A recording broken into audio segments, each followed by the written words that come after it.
5-shelf, 36-inch PVC racks.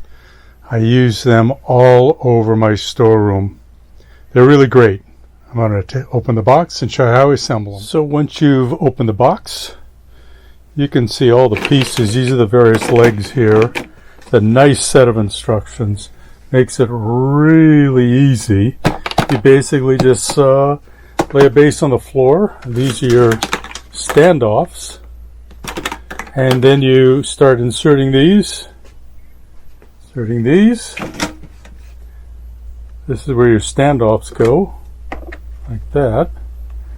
That's the bottom side. And it's just super easy to assemble it. No hammer needed like in metal frame ones.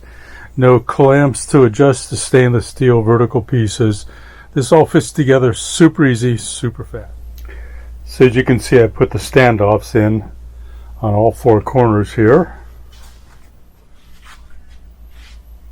And now I'm going to turn it around and put the legs on. So if this piece was your bottom piece and you want to start building it, take your vertical piece, and that's all it is to put it together.